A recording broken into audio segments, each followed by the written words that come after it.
We're going to have ourselves an all-Vancouver final in the Canadian Championship. Absolute shocker here tonight. Atletico Ottawa does get the goal. They do win 1-0, but they could not make up ground after dropping leg 1 3-1.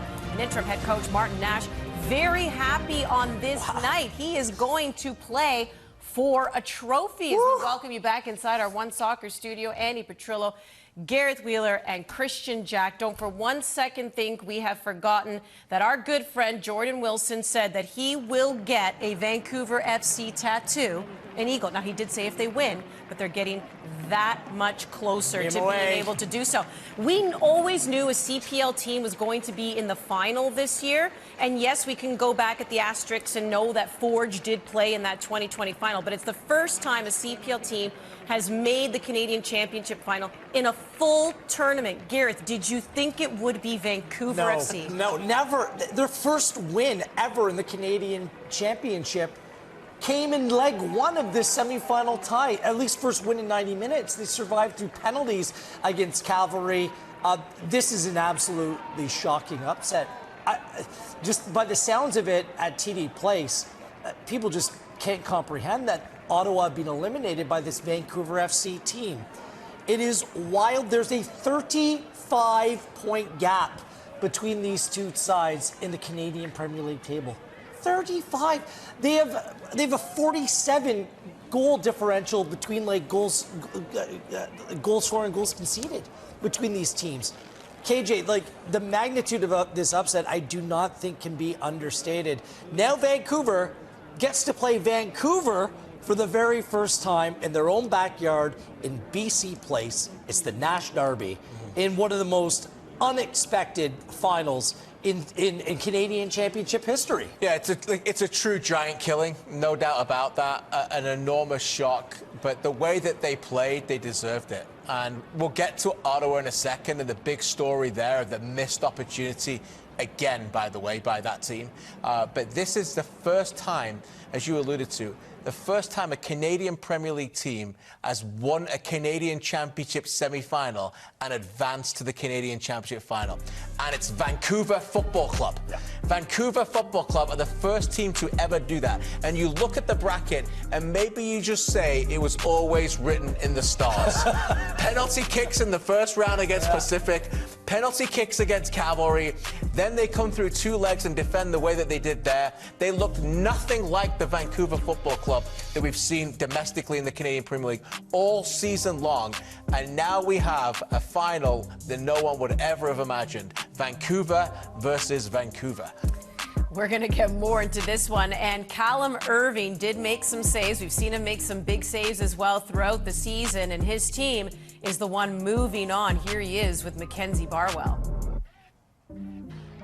Callum, congratulations. I was just talking to your teammate. Vancouver FC, officially the first CPL team to make a Canadian Championship final through the entirety of the tournament over these 2 legs in the semi-final. I can see the way you're reacting right now. How's it feel? Surreal at the moment. But again, it's cup football, right? And I think if you look at our journey, it's fully deserved. We put in the work needed. It's about 90 minutes at a time. And I'm just so proud of the team. We stuck to a game plan. It wasn't going to be easy. Ottawa's fantastic. But it's a real honor to be that first team. It's no secret the regular season hasn't gone the way you wanted it to, but what do you think it is about cup football that's really brought the best out of this team? I think at the end of 90 minutes, you get a reward. You know, obviously there's 2 legs, but I think it's so close to, you know, achieving something when you're in those games that the focus and the effort can just be, you know, crazy over 90 minutes. Whereas in the league, it can be a little more difficult to claw your way back week after week. Even though there's been long segments of where we haven't been, you know, playing in the cup, I think the focus has always been on there, trying to do something special. So I'm really proud of the guys.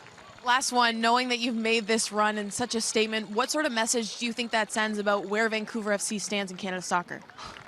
I don't know. I think I might let other people, you know, make up their minds on that. We're just proud of ourselves as a club. It hasn't been easy, obviously, coming in so late into the Canadian Premier League. But as a club, everybody there is trying their best to put something out there that we can be proud of.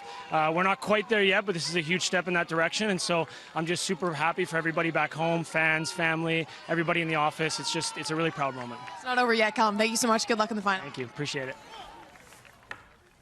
Well, Afshin Gopi, who was the head coach, relieved of his duties at the end of July. couple weeks prior to that, he actually said, "We are the best last place team in the league's history." What did he know that we didn't that's coming to fruition here in this tournament? I'm not quite sure it's an award that you really want, but he did speak to the point that he felt that the team had more of a higher ceiling than they've shown in the league. They defended in a resolute manner today, though, that's a lot of credit to Nash and his coaching staff. Yes. To defend that way, and Campagna got man of the match, and he was brilliant. He's been very good this season to absorb a lot of pressure. But they looked like they took a team in Atletico Ottawa who averaged 2 goals a game in the league, and at the end of the game, they looked like they ran out of ideas. They didn't know how to break them team down. So credit to Nash, the defensive system, the resolute nature of it, the back three that caused a big problem for them as well. But to a man, every player in black tonight was great. Yeah, Ottawa won this game.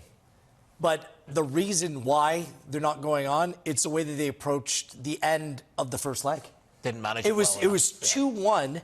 You had to be comfortable that the away goals rule's not in play, that you can go out and win a game at TD Place. They did it tonight. They just didn't score 2 goals in doing so. They were pushing so far ahead in the end, they left themselves wide open for conceding that 3rd goal. And so tonight, they were the better team. There's no doubt about that. Vancouver were pragmatic and got the job done because they knew, concede 1, not the end of the world. And it came at such a bad time right before the half. That was gut check time for Vancouver. For sure. Yep. And they dug in and they got the job done. But Andy, this tie for me was lost in the first leg. It really was. Well, Martin Nash is taking his team to a final here. Let's hear what he has to say as he's with Mackenzie. Martin, your team did what you needed to do to get to this final. Obviously, you had the advantage coming off that first leg, and now you're the first CPL team to make a Canadian Championship final through the entirety of this tournament. What did you see from your side today that got you to this point? I thought it was a tremendous amount of fight. They worked hard. They dug in for 90 minutes, and it wasn't the prettiest at times. I thought we started the game well, got some chances, but then we defended well as a team, and their goal came from our mistake right on half, and we thought, guys, we're going to have to suffer the second half, and the guys suffered and changed tactics at the end just to see it out, but proud of the guys. They worked their butts off, and they really deserve it. You're in an interesting position having come in midway through the season, but how proud of you are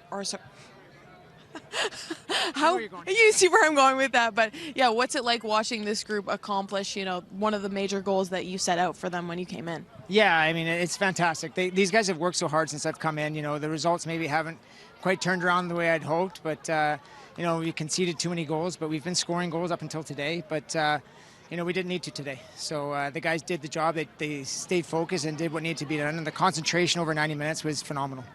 Lastly, with the Whitecaps up next, what's the message to your group knowing that you're about to compete with the best in the country? There's no message tonight. I'll sit and look and figure out and see if I can get an extra player in the field, but we'll see. We're going to go and battle the same way we did tonight and try to make it as difficult as we can on the Whitecaps, but it's a great privilege for us to play against them and be in the final. Cross that bridge when you get there. Celebrate for now, maybe, Martin. Thank you so much. Yeah, thank you. Well, obviously, Vancouver feeling good. Yes, they're going to go to the final. And maybe there's a little bit of relief knowing in league play they're completely out of it. But for Atletico Ottawa now, there has to be a switch here, right, KJ? I mean, you are now out of this competition, and you have got to get it back on the rails quickly. You're only 2 points behind forward for that CPL Shield. So right now, though, mentally, probably in a bit of a funk, but how crucial is it for Diego Mejia to say, we still have a job to do? The treble might be gone, but there could still be a double. Well, we have a Shield showdown on Sunday, no? I mean, and both these teams started the week with aspirations of winning a treble, and both have been knocked out in headline-making manners. Forged to lose 4, and then Ottawa to get beat by the worst team in the Canadian Premier League. So there's wounds there, and you're going to wonder how quickly they can recover from them. I would think that, for me, it would be harder on this team tonight, just in the manner of the way they went down. It's fascinating, and I don't know if we can look back at it. We will have to get to this, but it looked pretty frosty between Mejia and Nash at the end of the game. I have to say this, there's a bit of arrogance about this Ottawa team, and I think that might be a reason why they are the way that they are. Mejia has shied away from no press conferences all year in establishing that he says, we are the best team in this league. And it is a privilege for Canadians, I'm paraphrasing, but it is a privilege for Canadians to watch us play regularly. Okay, but there's a team, once again, who hasn't made a final. They've never played an MLS team. Never, not once. And they've failed consistently in this tournament, and here they have again tonight. So to answer your question, yes, suddenly now it's 5 games left in the league and the 2 trophies on the line, and they've got to make sure they get at least one of them, because this has been the story of Ottawa too many times, Gareth, where they've got close to the finish line and they've failed a lot in September and October. This kind of mimics the feeling after the 2023 CPL final. Like, this game was of that magnitude. Because of that carrot being dangled, playing an MLS team for the first time, testing yourselves against the Vancouver Whitecaps. These are 2 teams that are building their projects. Both teams have played far more young players in terms of young player minutes than any other side in the CPL. Both are looking for attention and to stake their claim just in terms of validation in the Canadian soccer scene. Ottawa doesn't do it tonight. I'm just looking on the flip side of things, KJ. This Vancouver side, very difficult in terms of just being an expansion club, trying to play catch up to everyone else. The expansion came very quickly for this group, and there's been a lot of changes over the years. They're fighting for relevancy in their own market, and there's nothing better to be playing the buzz team of all teams in Vancouver right now in the Vancouver Whitecaps. It's a huge opportunity, huge window of opportunity. So one team took it tonight, and the other one simply just didn't get the job done. Yeah, that's from a positive story. You know, 6-5 have invested a ton in this team and in this league. Yeah. And they've got people behind them in Rob Friend and Josh Simpson and Dean Shillington who love the sport in this country and have been through a lot. And it's not easy to do what they've consistently gone about trying to do here. And relevancy is not easy for them either. You know, they've made a big gamble here in where they want to play. They made a big gamble in terms of trying to get this team to be the young team. And there's still people who like the sport in that city who aren't even aware of them. This will end that. Yes, people exactly. are going to know who the Vancouver Football Club are now by playing in that final against a Vancouver Whitecaps team that has truly set the standard. So, you know, it's all about helping each other. This is all helping each other right now. And look, of course, they're going to be, you know, the Whitecaps are just going to be massive favourites in that game. Yeah. But I think from 6-5 point of view and the ownership and that Vancouver Football Club and the smile on Martin Nash's face tonight, this was their final, not taking anything away from it. But the amount that can be accomplished by playing in that game, regardless of what happens, is immeasurable. The David and Goliath tag, I mean, you cover a lot of sports, but like that tag is thrown out there all of the time. Yeah. Has there ever been a case, like at least in this country domestically, where there's 2 teams this far apart? The last place team that's on pace to be the worst team in CPL history is taking on a Vancouver Whitecaps team, one of the favorites to go on and win a Supporters' Shield and potentially MLS Cup. The gap is huge, but then there's the ties that bind. The Nash brothers. Steve Nash, still part of the ownership group of the Whitecaps, although he's selling his stake, against Martin Nash, an interim manager. I'd love to see if Steve's going to be in the building. There's lots of reason for a ton of buzz around this. But for our friends in the nation's capital, like, they're still fighting for 2 big trophies. So they can't sit here and wallow in the misery or the disappointment of defeat tonight. Sunday against Forge is the biggest league game of the CPL season. Yeah. Unquestionably, Ottawa Forge. Both those teams are going to play in the 1-2 game as well for a chance to qualify to host the final for the North Star Cup. So coming out of tonight, I know it's elation for one and disappointment for the other. Both teams have significant games to play still here on out. Yeah, and the pressure is on this team, right? I mean, Forge have established, we know what they are as a reputation. I said it at the beginning of the broadcast. The Canadian Premier League has been known for 2 big clubs, the big 2, for a long time. This team in the capital have wanted to be in that group for a long time. You got to win. You had to win trophies. And yes, they won the 2022 regular season, but there are people in the league who competed against them that said that trophy was only given to them halfway through the season. We didn't even know there was a trophy on the line. That's a fact. I think it's a bit unfair, but they only decided halfway through that season they were going to get that. They eventually got that. But then what with 2023, they lost that final. 2023, they were a shambles. 2024, missed opportunity. Should have beat Forge last year in the semi-finals. Forge were on their knees physically, and they couldn't get over the line. So, again, they have to change it. If this is going to be a new Atletico Ottawa, they've got about 5 league games left and a playoffs to establish what do they stand for in this year. I said 2023. I meant 2022. Yeah, well, and that's kind of what I said about, like, the relief of you're out of it in the regulars and in the CPL. You know that this is just their concentration right now is the Canadian Championship for Vancouver FC, but for Atletico Ottawa, maybe just one night, lick your wounds, and then you've got to move on because there is still a lot to play for. Let's hear now from a guy that impressed the two of you here tonight. Mackenzie Barwell with Matteo Campagna. Vancouver FC officially the first CPL team to make a Canadian Championship final through the course of this tournament. What do you think it took to get the job done against Ottawa over two legs? I think just resilience. You know, we know they're a good team, but we also know that we've dealt with a lot of adversity this year, and at some point you need to learn from that adversity. I think tonight we did that. You know, we did what it takes. You know, it might not have been pretty, but we did that, and you know, I can't be more proud of the guys and the club and what we've accomplished. I mean, job's not finished, but yeah, all the best to Ottawa in the playoffs and stuff like that. So. You talk about the resilience and the adversity. What do you think a result like this one, to grind it out, knowing you had the advantage coming off that first leg, says about the character of this group? Yeah, I think the character, it shows that we're strong. You know, I think after all that stuff, it's very tough. And, you know, I've done a lot of stuff personally to better myself and mental toughness. And as a group, we've tried and done different things. And I think Nash said some good stuff. He said, honestly, it's 0-0. Just go and give your best. You know, we have lots of fans who came out here, and honestly, we had to give our best, show heart, man. That's what we need to do, and you know, something we could, you know, keep that kind of motto for the team. You know what I mean? Even if things aren't going well in the year, just keep the same resilience and heart. So. How motivating, last one, is it for this group to have that matchup against the Vancouver Whitecaps, knowing you're about to compete with the best in the country? No, yeah, it's mixed emotions for me personally. I think for a lot of the other guys. I think it's going to be a great time. I think we're going to give everything we can, and yeah, it's going to be a great game for the city, for the country, for BC especially. A lot of young kids are going to be there watching and seeing that, and it's very motivating. And for us as a club, what an accomplishment! And you know, we're going to go for the title, man. Like, that's all you can do at this point, and you know, yeah, we're ready. It's a good mentality to have. Thanks for your time. Thank you so much. Nice to meet you. Do it, Matteo. We want to see Jordan Wilson get that neck tattoo. Did we decide if it was going on the neck? We have to. Let's just make that call for it.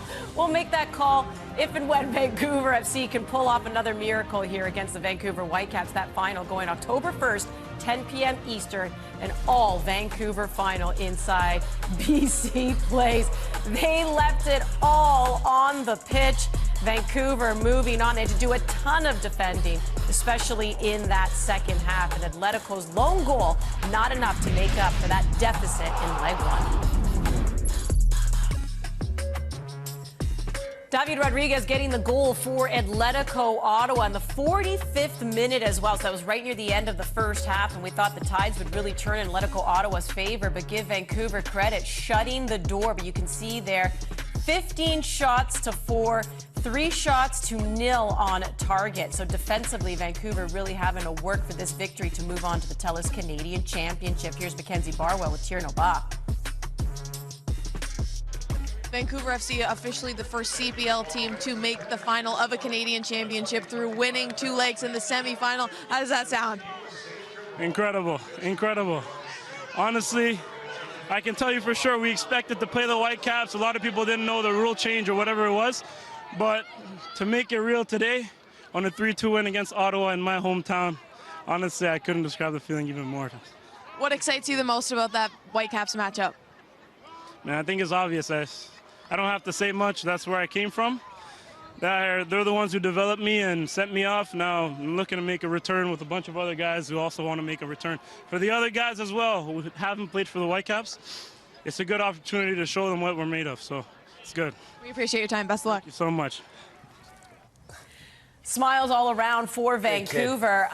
But at the end of the game, now we're not going to play the audio. There's a little bit of colorful language, but really Martin Nash here is paying a compliment to Diego Mejia, KJ. That is what we were able to get from it. But Diego obviously not pleased with the final. Yeah, I'm not quite sure what's happened. I just saw the body language. We couldn't quite hear what happened as they came over. He's obviously very happy with him. Nash doesn't look like he said too much, but we'll obviously go to Rodriguez at that moment. But it seemed here that Mejia only just paid attention to him, so we didn't know but then he says something there. And then look at Nash, like, he didn't look happy. He didn't look happy with it. We don't know what Diego said back, but Nash was said, you have a really good team. Right. And we don't know what Diego's response was. Right. Well, Martin Nash, I mean, is one of the good guys in the sport, and it didn't look like he was very happy with what was said to him there. Diego might be taking an extended bike ride home tonight just to blow off some steam. He will not be happy. He holds the standards for Ottawa incredibly high. This will come as a shock to him. Not just the players and the fans. Like, sure. Mejia's standards are like up here, and they go about things in a real positive way. I think his frustration will be about there was a lot of wasting of time in the game. Just the defensive style of play, cagey. Mejia knows that's exactly how Nash was going to set up, but he's just not a manager that really subscribes to that theory, I wouldn't think, just based on what we know him. And tonight, it's a massive blow to Atletico Ottawa. There's no two ways around that. No one is as mild-mannered as Martin Nash, right? So for there to be a little bit of a confrontation like that, well, something was... Here's the thing. Atletico Ottawa did get a goal here tonight, and there were other opportunities for them as well. Remember, they needed the 2 goals to force pens. 3, they would have gone all the way here. Just, what did you make of Ottawa's play here tonight in general, KJ? Well, it says a lot to me that they scored a goal in transition. You can see that Vancouver a little bit out of shape. Look at the defenders on the heels, just because 5 seconds earlier they had possession of the ball. So that was the only way that really Atletico Ottawa broke them down. And I thought as the game wore on, I thought they were poor to hold them to a high standards of an attacking unit. A lot of individualistic play, not a lot of cohesiveness. They couldn't really get the level of the standard of attack that they usually get. So for me, it was, as I said, they almost ran out of ideas and they became a little bit predictable, and Vancouver defended very well. Aside from this, it was, that's a nice save, but you'd expect Callum to save that. Yeah, it's from distance. He knew where Rodriguez was going with it. Sam Salter incredibly quiet tonight. 2 center backs, Campagna and O'Connor, were excellent. Agree. Ottawa kept on going out to the wide areas. Just wasn't the best night for Antonoro and DeSantos. In fairness, Vancouver stayed disciplined. They kept those 4 defenders inside the area, kept everything towards the outside, and they couldn't drive things forward in the middle. I'll also say Manny Aparicio probably came off a little bit too early for me. I understand when managers end up throwing on more attacking players, but I think it took him out of their collective identity where too many players were in the same spots. It's like the team I support. It's like putting Harry Maguire up top, okay? It's like, I get it, you got to be a little bit pragmatic, but it might have happened a little bit too early in the game, KJ. And it just ends in desperation. So Vancouver's going to have to do that times 10 when they take on the Whitecaps in order to dig in and play that way. But this isn't the first time it's happened to Ottawa this year. They've been a very good team in transition, but when teams like York United have done similar against them. Not long ago, they took them 75 minutes to break them down. Yeah, Mejia was also, which relates to the Nash thing where they came together, was really critical of Marto Eustachio in the defensive way and the physical way that they played. There's only one team trying to play. Yeah, exactly. Yeah. So he clearly doesn't like that. But there's reference points on how to beat Atletico Ottawa, and I wonder Forge, after a disappointing week and a lot of travel, they might try to sit back, play on the counter on the weekend. Well, that's just it. When you let other teams know what you don't like that they're doing, that's actually beating you, you kind of have to make adjustments at that point, because guess what? Other teams are going to start doing the exact same thing because they're seeing that it works. Credit. So now, Atletico Ottawa, all the attention shifts to the CPL. It shifts to the CPL Shield and the North Star Cup, whereas Vancouver FC, we know they're out of it in league play, but October 1st, they have everything to play for because they are in the TELUS Canadian Championship Final against the Vancouver Whitecaps. You can catch that right here on One Soccer. Thanks for tuning in, everyone. On behalf of everyone here at Manny Petrello, see you next time.